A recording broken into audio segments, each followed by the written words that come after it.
जहां शुभ कर्म गाया तो हाय हाय मच जाएगा। उसके आने के पहले भजन कर लो। आग लगने के पहले जल की व्यवस्था रखो आग बुझाने की, नहीं आग लगने पर कुआं खोदना मूर्खता कही जाती है।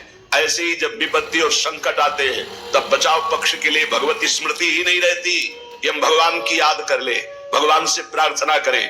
जीवन भर भगवत विमुख रहे हो तो उस समय भगवत स्मृति जागृत नहीं होती।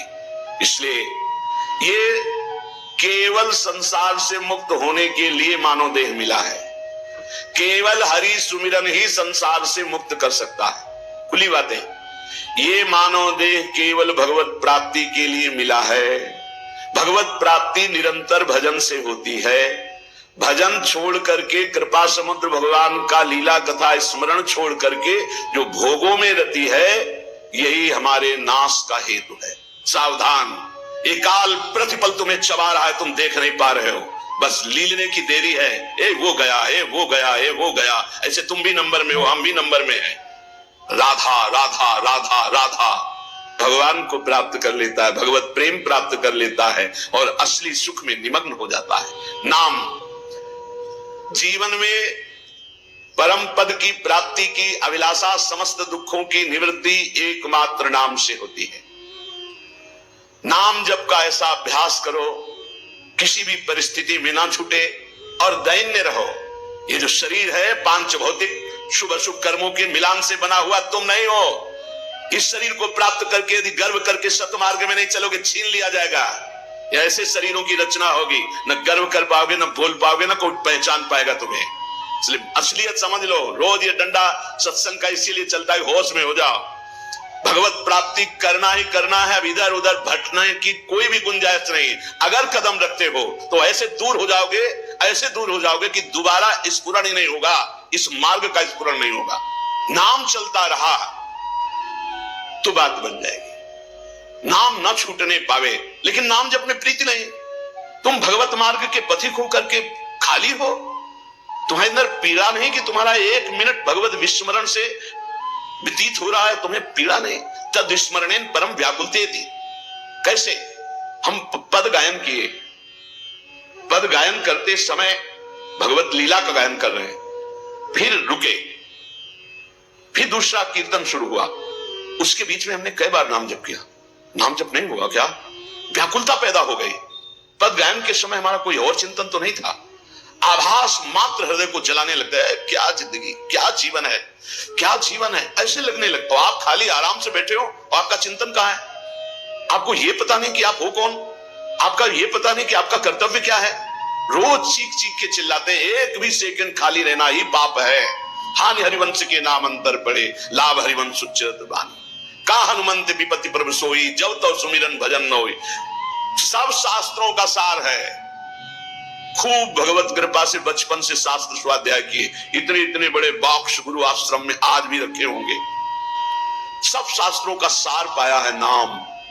नाम में अपार सामर्थ्य है, नाम में असीम ज्ञान भरा हुआ। ये सब करके बोल रहे हैं। नाम, बड़े बड़े गुरु जनों के, महापुरुषों के वचनों को जब देखा, नाम नाम। अब नाम जपने में तुम सिद्ध हो क्या कि तुम्हारे नाम चलेगा? अभ्यास, रात दिन अरुचि पूर्वक नाम। रुचि नहीं लग रही तो क्या? औषधि की रुचि ना हो तो क्या? हम औषधि नहीं खाते क्या? खाते, हमें रोग मिटाना है। भवरोग की अचूक औषधि नाम। महाप्रभु चैतन्य देव, हमारा जो चित्त मलिन है, ये विषय चिंतन करते हुए विकार युक्त हो गया है। आज हम चिल्ला के कह रहे हैं, समझ में नहीं आ रहा, कल कोई कहने वाला नहीं होगा, केवल फंसे होगे दलदल में। होश में, होश में। ये सत्संग रोज का रोज नवम नवम आपको उत्साह बढ़ाकर भगवत प्राप्ति के लिए है। अगर आपने इस सत्संग को अपने लिए नहीं माना तो आप निश्चित समझ लीजिए बड़ी हानि हो जाएगी। आप अपने अंतःकरण को जांचिए, जो हम कह रहे हैं उसे पकड़िए। भजन छाण विषयन सेवन सो होत सेतु या भंग। ये जो पुल बना था कृपा का, जिससे आप संसार समुद्र से पार हो जाते। नाम जप करना, लीला गायन करना, संयम से रहना, अपने दिमाग को प्रभु में लगाना नहीं। वही मनमानी हरि गुरु से भोग की चाह करना, हरि गुरु से अनुकूलता की चाह करना, हरि गुरु को एक सांसारिक तौर तरीके पे उतार देना। सावधान, ये पुल ही टूट जाएगा, रास्ता ही खत्म हो जाएगा, दूसरा रास्ता शुरू हो जाएगा। खात चपेट बीतत फिर भव निधि की विषम तरंग, ऐसी विषमता उत्पन्न होगी कि करोड़ों जन्मों में भी पता नहीं कब भगवान की प्राप्ति का ऐसा संयोग बने। चूको मत, ये मनुष्य देह प्राप्त होना बेकार हो जाएगा। महान दुख, नाना प्रकार की नार की गतियां, नाना प्रकार की पीड़ा अभी आपको पता नहीं है, अभी आपको पता नहीं। अगर आप भजन नहीं करते तो इसी जन्म में नरक की वानगी तो मिली जाएगी, और परिणाम जो पूरा फल मिलेगा वो तो किसी से बताने नहीं आओगे। बहुत भयानक दुखद माया में फंस चुके अपने लोग। इससे निकलने का एकमात्र उपाय अभी अवसर है, अभी भगवत प्राप्ति का बढ़िया अवसर है। निरंतर नाम जप करो, भगवान भी भोग दे तो मत स्वीकार करो। तुम तो चाह करते हो भगवान से, भगवान भोग दे तो भी नहीं स्वीकार किया जाता। नाथ मुझे नहीं चाहिए, आपकी कृपा चाहिए, आपका भजन चाहिए, आपकी चरण सेवा चाहिए, भोग नहीं चाहिए मुझे। हरि गुरु जो इच्छा करे हो मन माही, प्रभु प्रसाद कछ दुर्लभ नाही। जो इच्छा करोगे वो प्राप्त हो जाएगा, इच्छा त्याग कर दोगे तो हरि गुरु मिल जाएंगे। अभी ना गुरु को पहचानते हो ना हरि को पहचानते हो, केवल मनुष्य व्यवहार करते हो, मनुष्य व्यवहार। कहते जरूर हो गुरु ब्रह्मा गुरु विष्णु गुरुदेव महेश्वरा, गुरु साक्षात पर ब्रह्म तस्मै श्री गुरुवे नमः। सबको श्लोक याद है, लेकिन पर ब्रह्म थोड़ी देखते हो, मनुष्य देखते हो। तभी तो अनुकूलता में जय जय, प्रतिकूलता में पता नहीं लगा, प्रतिकूलता में पता ही नहीं लगा कि कहां हो। ये है भगवान की माया का प्रचंड रूप। हरि गुरु कभी प्रतिकूल होते हैं? कभी नहीं। जैसे मां कभी प्रतिकूल नहीं हो सकती, और वो हो भी सकती क्योंकि मोह से युक्त ज्ञान की धरा में है। और गुरु और हरि ये तो ज्ञान समुद्र है, यहां से प्रतिकूलता की गुंजाइश ही नहीं है। पूज्य राधा बाबा कहते हैं जैसे सूर्य भगवान से कह दिया जाए कि तुम्हारी ताकत हो तो अंधकार दिखाओ, दिखा ही नहीं सकते। ऐसे एक विनोद की भाषा में कहा जाए भगवान से कि तुम हमारा मंगल कर दो, तो भगवान की ताकत नहीं कि अमंगल कर दे, क्योंकि मंगल भवन अमंगल हो ही नहीं सकता। जहां सूर्य वहां अंधकार दिख ही नहीं सकता, जहां भगवान वहां मंगल हो ही नहीं सकता। तो भगवान और भगवान के भक्त अभेद होते हुए भी अंतर पाया गया। अंतर पाया गया, क्या पाया गया? भगवान की उपस्थिति हृदय में होते हुए माया बनी रही, लेकिन भगवान के भक्त का आश्रय लेते ही हम माया का त्याग करने लगे। मोरे मन प्रभु विश्वासा, राम ते अधिक राम कर दासा। फिर भगवान या भगवान के भक्त से प्रतिकूलता की कैसे संभावना हो सकती? ऐसे ऐसे रोग है, ऐसी ऐसी विपत्तियां हैं, ऐसे ऐसे भयानक घटनाएं हैं, विश्व में कोई किसी का साथ नहीं देता। मान लो, प्रार्थना मान लो, ये हेतु की कृपा से बड़ा शुभ अवसर मिला है भगवत प्राप्ति के लिए। जब हम नाम जप करते हैं तो प्रतिपल हमारे चित्त रूपी दर्पण का सफाई हो रही है, परिमार्जन। चेतो दर्पण मार्जनम, मार्जन जिससे हम पोछा लगाते हैं, शीशा को साफ करते हैं। तो राधा राधा कृष्ण कृष्ण, तो हर समय हमारा चित्त दर्पण साफ किया जा रहा है। बहुत परत की परत गंदगी लगी है, वही गंदगी दिखाई देगी। काम क्रोध लोभ राग द्वेष, इन्हीं की वृत्तियां, ये सफाई हो रही, या नहीं? राधा राधा। इस दर्पण में क्या दिखाई देगा? आपको अपने स्वरूप का अनुभव होगा। जैसे हम कैसे हैं ये हम दर्पण में देखते हैं, शरीर कैसे कैसे है, ऐसे जो हमारा स्वरूप है, जहां चित्त निर्मल हुआ तो यही बोध हो जाएगा।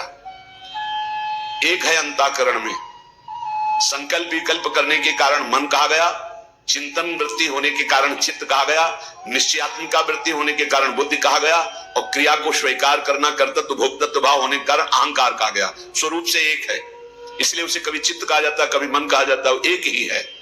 यही बंधन और मोक्ष का कारण है। विषयों का चिंतन करने से हमारे चित्त रूपी दर्पण में कालिमा जमा हो गई, इसलिए हम अपने को न जानकर देह मान बैठे।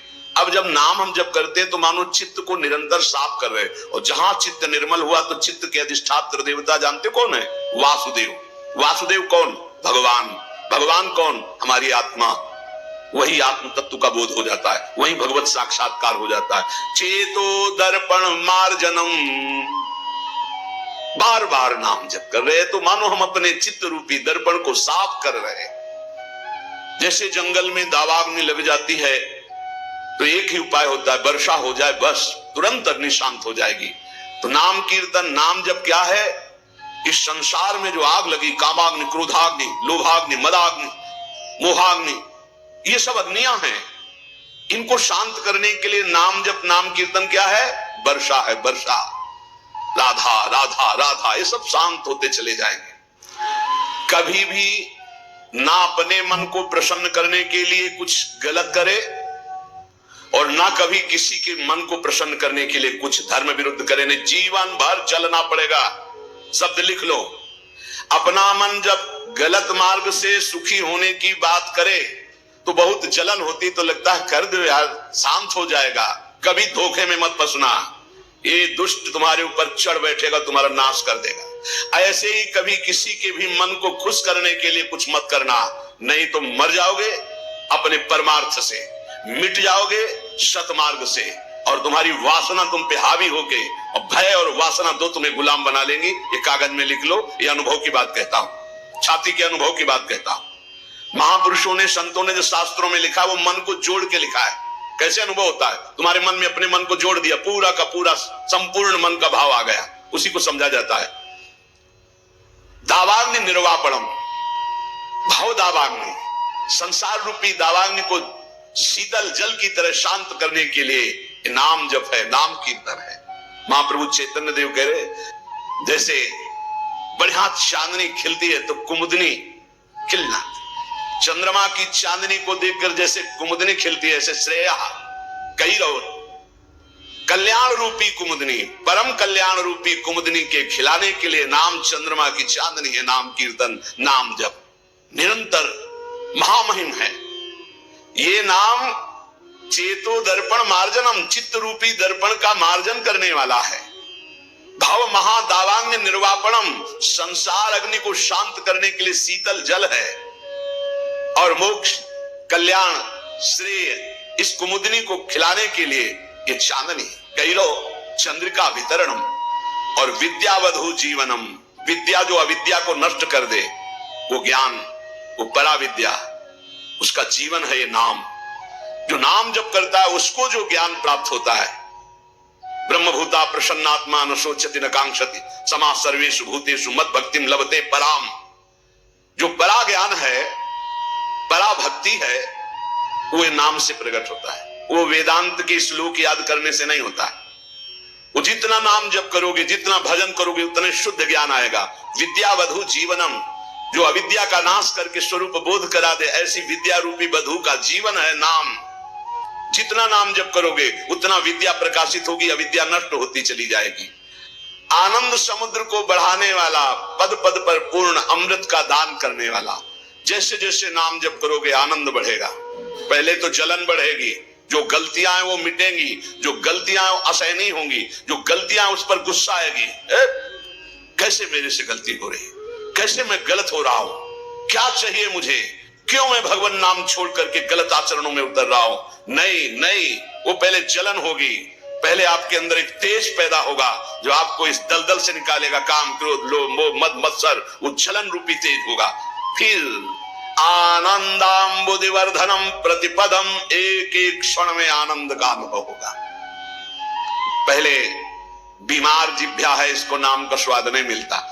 जैसे पित्त बढ़ा हो तो मिश्री खवाओ तो कड़वी लगती है, और उसी मिश्री को रोज पाओ तो पित्त का समन करके मीठी लगने लगेगी। ऐसे ही राधा नाम सुधा रसम पहले मीठा नहीं लगता, क्योंकि अविद्या रूपी पित्त बढ़ा हुआ है। और जहां खूब नियम से राधा नाम जब करो तो यही अविद्या का नाश करके जब ज्ञान प्रकाशित करेगा, एक एक कदम कदम पे, पल पल पे परमानंद की बाढ़ आने लगती।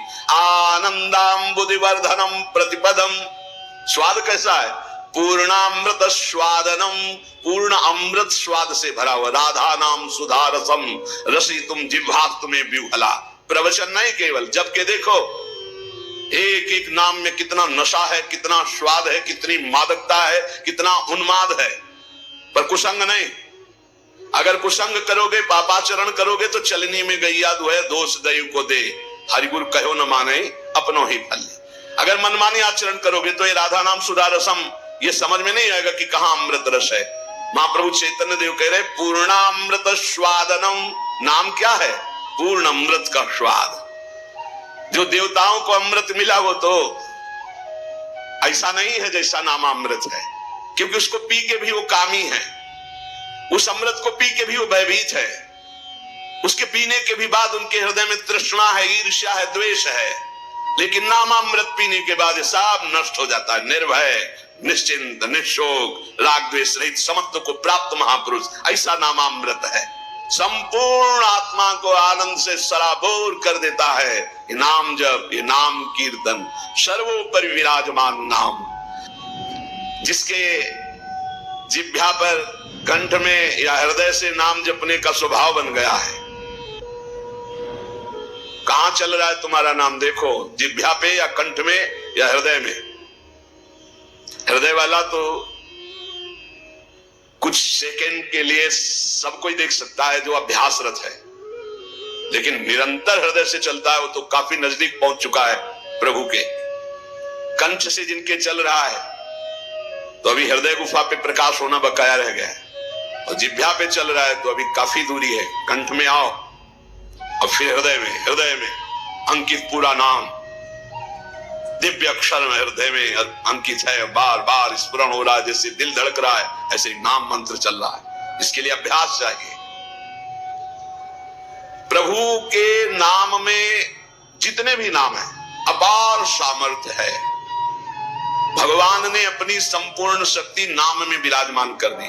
नाम नाम कार्य बहुधा निज सर्व शक्ति तत्रार्पिता नियमिता स्मरणे न काला।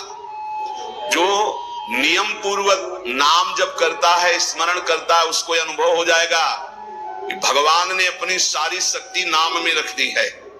जो नाम स्मरण करता है उसके लिए कोई विचार नहीं है, दोपहर है कि संध्या है कि सुबह है, क्या है, समय का, काल का, पवित्रता का इसमें कोई विचार नहीं। यही तो निरंतरता, नाम की निरंतरता के लिए आवश्यक था। अगर देश काल का नियम लागू कर दिया जाता जैसे मंत्र में है तो हम निरंतर स्मरण नहीं कर सकते थे। मंत्र के लिए तो देश काल आदि की अवस्थाओं का, शरीर अवस्थाओं का बहुत अनुष्ठानों में नियम संयम, लेकिन नाम भगवान के जप में कहीं भी, कभी भी, कैसे भी, कुछ भी, कोई हमारे को बाधा नहीं। चाहे शौच में हो, चाहे अपवित्र हो, मुंह जूठा हो, तो भी नाम, निरंतर नाम में कोई बाधा नहीं। एतादृशी तव कृपा भगवन् ममापि दुर्दैवमी दृश्मिहा जनिनानुरागा। इतनी कृपा तो आपने कर दी प्रभु कि अपनी सारी शक्ति नाम में दे दी और पूरी छूट दे दी। अपवित्र हो या पवित्र हो, जैसे भी हो, तुम हर समय नाम जप करो, तुम्हें परम पद मिल जाएगा। पर मेरा दुर्भाग्य तो देखो, आपकी कृपा की अवहेलना कर रहा हूं और नाम जप नहीं कर रहा हूं, जबकि आपने सारी शक्ति अपनी नाम में रख दी और छूट दे दी। तुम अपवित्र हो या पवित्र हो, अशौच में हो या शौच में, निरंतर नाम जप करो, तुम्हारे लिए कोई देश काल पवित्रता का नियम नहीं नाम में। फिर भी मेरा दुर्भाग्य देखो, नाम में प्रीति नहीं हो रही। भजन छाड़ी विषयन सेवन सो होत से तु ये भंग, खात चपेटे बीतत फिर भवनिधि की विषम तरंग। बार बार जो भोगों की अभिलाषा, कभी तो धिक्कारो अपने मन को, बड़ी नीचता है।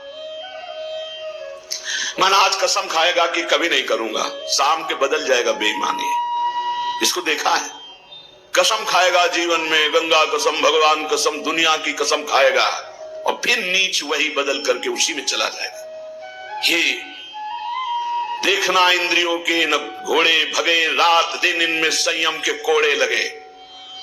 तभी ये सावधान होते, अगर नियम संयम में ना बांधा जाए तो दुष्ट ले जाएंगे, भोगों में ले जाएंगे। भजन छाणी विषयन सेवन सो होत से तो यह भंग। ये जो पुल बना भगवत नाम स्मरण, भगवत लीला कथा का, जिससे हम इस संसार समुद्र से पार होंगे, जहां हम अधर्म युक्त भोगों को भोगा, ये पुल ही टूट जाएगा। फिर इसी संसार में ना तो आपका